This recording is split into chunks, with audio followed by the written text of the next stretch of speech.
Hello everyone. 4 साल के अंतराल के बाद रिकॉर्ड पैदावार के चलते व्यापारियों ने गेहूं का निर्यात शुरू किया है। यानी भारत ने पिछले 4 वर्षों में गेहूं को जो भेजने वाला निर्यात होता है उस पर रोक लगी रखी थी, लेकिन इस बार इतना गेहूं ने रिकॉर्ड तोड़ दिया है गेहूं की फसल ने कि अब व्यापारियों ने इसे फिर से बाजार में बेचना शुरू कर दिया है। 4 साल बाद गेहूं निर्यात शुरू, रिकॉर्ड पैदावार बनी वजह। यानी नई दिल्ली में करीब 4 साल के लंबे अंतराल के बाद व्यापारियों ने फिर से गेहूं का निर्यात शुरू कर दिया है। इसकी वजह से सबसे बड़ी वजह इस साल हुई रिकॉर्ड बम्पर पैदावार। यानी कि नई दिल्ली में जो जानकारी के अनुसार जो देखा जा रहा है कि 4 साल के लंबे समय के बाद अब दोबारा गेहूं का मतलब विदेशी जो व्यापार होता है वो शुरू हुआ है। मतलब इसका कारण ये है कि बम्पर पैदावार है। यानी उम्मीद से कहा जा सकता है कि ये फसल का पैदा होना अच्छा है। क्या है पूरा मामला? और खास सुरक्षा सुनिश्चित करने के लिए गेहूं के निर्यात पर प्रतिबंध या सख्त नियंत्रण लगाए थे। यानी खाद और सुरक्षा सुनिश्चित करने के लिए, बचाने के लिए गेहूं का जो फसल होता है इस पर रोक लगाया गया था और नियंत्रण लगाया गया था। लेकिन इस साल अच्छी बारिश, बेहतर उत्पादन और सरकारी खरीदी के चलते भंडार भर गया है। यानी इस बार अच्छे मौसम और अच्छे उत्पादन की वजह से सरकारी खरीदारी चलते जो भंडार है वो भर चुका है। अब जब देश के पास पर्याप्त गेहूं है तो व्यापारियों को अंतर्राष्ट्रीय बाजार में बेचने की अनुमति मिल रही है। अब जब देश के पास अच्छे खासे गेहूं की उत्पादन हो चुकी है तो व्यापारियों ने उसे अंतर्राष्ट्रीय बाजार में बेचना शुरू कर दिया, उसके लिए उनको अनुमति मिल गई है। अंतर्राष्ट्रीय बाजार में असर, यानी कि अगर अंतर्राष्ट्रीय बाजार में क्या असर पड़ेगा। वैश्विक स्तर पर कई देशों में गेहूं की कमी बनी हुई है, जैसे युद्ध या जलवायु कारणों से, इसीलिए भारतीय गेहूं की मांग बढ़ रही है। वैश्विक स्तर यानी अगर देशों में देखा जाए तो कई देशों में गेहूं की कमी है, इसीलिए भारत की जो गेहूं है वो महंगी बिक रही है।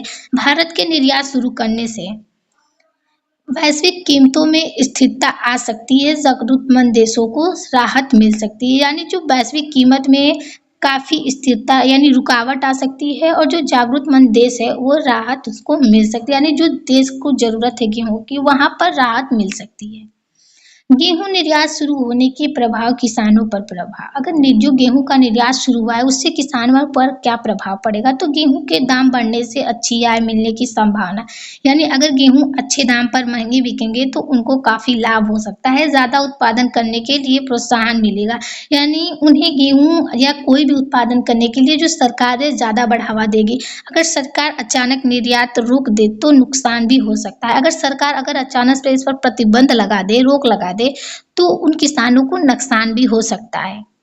संभवित यानी फ्यूचर पर उनके क्या प्रभाव पड़ेगा, किसानों के लिए आगे क्या है, क्या हो सकता है कि खेती और वृद्धि हो सकती है। उनकी जो खेती है वो काफी वृद्धि करेगी, नई तकनीक और बीज अपनाने की प्रेरणा मिलेगी। यानी जो उनकी नई नई तकनियां, बीज अपनाने के लिए उनको काफी मतलब साहस मिलेगा। लेकिन अगर सभी किसान गेहूं की उगाने लगे तो फसल विविधता कम हो सकती है। अगर सारे लोग गेहूं ही किसान उगाने लगेंगे तो और जितने उत्पादन है वो कम हो सकते हैं। समस्या के मुख्य कारण, यानी समस्या क्या हो सकती है। मौसम और उत्पादन में उतार चढ़ाव, कभी सूखी कभी ज्यादा बारिश, उत्पादन घटता बढ़ता है। अगर कभी ज्यादा सूखा या ज्यादा बारिश होगी तो जो उत्पादन गेहूं का खराब हो सकता है। इसी वजह से कभी निर्यात रोकना पड़ता है, कभी शुरू करना पड़ता है। इसीलिए कभी उत्पादन को बढ़ावा मिलता है, कभी घट जाता है। सरकारी नीति, पहले सरकार ने घरेलू कीमत कंट्रोल करने के लिए निर्यात रोका। यानी पहले सरकार ने जो घरेलू कीमत है उनको कंट्रोल किया, इससे अंतर्राष्ट्रीय बाजार में भारत की सप्लाई रुक गई थी। इसी वजह से जो लेन देन का सप्लाई था गेहूं का वो रुक गया था। घरेलू मांग ज्यादा, भारत में गेहूं की खपत बहुत ज्यादा है। यानी जो गेहूं है भारत में उसकी काफी मांग है। पहले देश की जरूरत पूरी करना जरूरी होता है। दूसरे देश से देने से पहले पहले अपने देश को जरूरत पूरा करना जरूरी माना जाता है। समाधान क्या हो सकता है, संतुलित निर्यात नीति, पूरी तरह बंद या पूरी छूट देने से बचे, जरूरत के हिसाब से मतलब लिमिटेड एक्सपोर्ट की नीति अपनाई जाएगी। अगर अच्छे से उसको छूट दिया जाए, अच्छे से रोक लगाई जाए, नियंत्रित किया जाए तो सब अच्छा होगा। उत्पादन बढ़ाने पर ध्यान, बेहतर बीज, सिंचाई और तकनीक, किसानों का एमएस पर सपोर्ट देना, यानी किसानों को ज़्यादा बढ़ावा देना और उनकी सिंचाई तकनीक पर ध्यान देना। फसल विविधता, केवल गेहूं पर निर्भर कम करे, दूसरे फसलों को भी बढ़ावा दे। केवल गेहूं पर न निर्भर रहे बल्कि जो दूसरे फसल उत्पादन है उनको भी बढ़ावा देना होगा। गेहूं की कमी से किसको सबसे ज्यादा नुकसान होगा? जब गेहूं की कमी होती है तो इसका असर अलग अलग वर्गों पर पड़ता है, लेकिन कुछ लोगों को ज्यादा नुकसान होता है। जब गेहूं की कमी होती है तो इसका असर कई लोगों पर अलग अलग तरीकों से असर पड़ता है, लेकिन कुछ लोगों को ज्यादा ही नुकसान हो जाता है।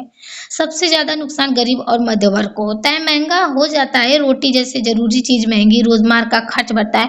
अगर गेहूं महंगा होगा तो रोटी भी महंगी होगी और रोजगार के जो खर्च हैं वो भी बढ़ेगा। कुपोषण का खतरा बढ़ सकता है, यानी जो उनकी मल्ट्रिएशन है, पोषण, वो उस पर खतरा आएगा। क्योंकि इनकी आय सीमित होती है इसीलिए कीमत बढ़ते ही सीधा असर पड़ता है, यानी कि इनकी जो आय सीमित होती है इसीलिए इनके कीमत में बढ़ोतरी सीधा असर पड़ सकता है।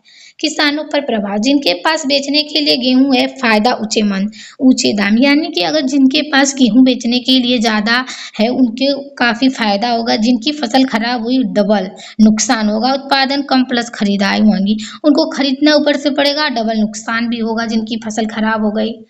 व्यापारी और उद्योग, आटा मिल, फूड इंडस्ट्री को कच्चा माल महंगा मिलता है, मुनाफा घटता है या उत्पादन महंगे करने पड़ते हैं। सरकार, सख्त राशन देने का खर्च बढ़ जाता है, महंगाई बढ़ने से जनता का दबाव और राजनीतिक समस्या, यानी कि अगर सस्ता राशन देने का खर्च बढ़ जाता है तो महंगाई बढ़ने से लोग, जो आम जनता है या जो गांव के लोग हैं, मध्य वर्ग के लोग, उनको राजनीतिक समस्या आ सकती है। अन्य देश जो भारत से गेहूं लेते हैं, भारत निर्यात कम करता है उन देशों में भी कभी और महंगाई, यानी कि जो भारत निर्यात मतलब और देश जो गेहूं कम निर्यात करते हैं उनको काफी इनकी कमी महसूस होगी। भारत पर प्रभाव, आर्थिक प्रभाव, निर्यात बढ़ने से विदेशी मुद्रा में वृद्धि, यानी जो निर्यात बढ़ने से मुद्रा काफी वृद्धि हो सकती है। किसानों को बेहतर दाम मिलने की संभावना, यानी जो किसान है उनको अच्छे दाम पर गेहूं मिल सकता है। समाज और राजनीतिक पर प्रभाव, समाज, सस्ता अनाज बना रहे तो राहत, कीमत बढ़नी तो गरीब प्रभावित, यानी कि अगर सस्ता अनाज मिला तो गरीबों को अच्छा होगा। राजनीतिक पर प्रभाव, सही प्रबंधन हुआ तो सरकार की छवि मजबूत, कीमत बढ़े तो विरोध बढ़ सकती है, यानी अगर सही प्रबंधन चाहा तो सरकार मजबूत कर सकती है और कीमत भी अच्छी हो सकती है। अर्थव्यवस्था, निर्यात से आय बढ़ेगा, महंगाई का खतरा, अगर निर्यात आय का गेहूं का बढ़ेगा तो महंगाई पर खतरा आएगी। चुनौतियां, अगर ज्यादा निर्यात हुआ तो घरेलू कीमत बढ़ सकती है, गरीब वर्ग के लिए गेहूं महंगा हो सकता है। अगर निर्यात बढ़ता रहा तो जो गरीब मध्य वर्ग के लोग हैं उनके लिए महंगा होगा, सरकार को समय समय पर बदलनी पड़ेगी। लाभ, किसानों को ऊंचे दाम मिल सकते हैं, कृषि उत्पादन की प्रेरणा मिलती है। हानि, आम जनता के लिए महंगाई बढ़ती है, गरीब वर्ग जो सबसे असर उन पर पड़ेगा और सरकार पर राशन, बिजली सब्सिडी का बोझ हो सकता है, इंडस्ट्री को लागत बढ़ती है। हानि, निष्कर्ष, 4 साल बाद गेहूं निर्यात का शुरू होना भारत के लिए एक सकारात्मक संकेत। 4 साल बाद गेहूं इतना आना लोगों के लिए एक संकेत है, लेकिन इसका लाभ तभी मिलेगा जब सरकार उसको अच्छे से जागरूकता बढ़ाएगी, व्यापार के बीच सही संतुलन बनाए रखेगी तब। Thank you everyone.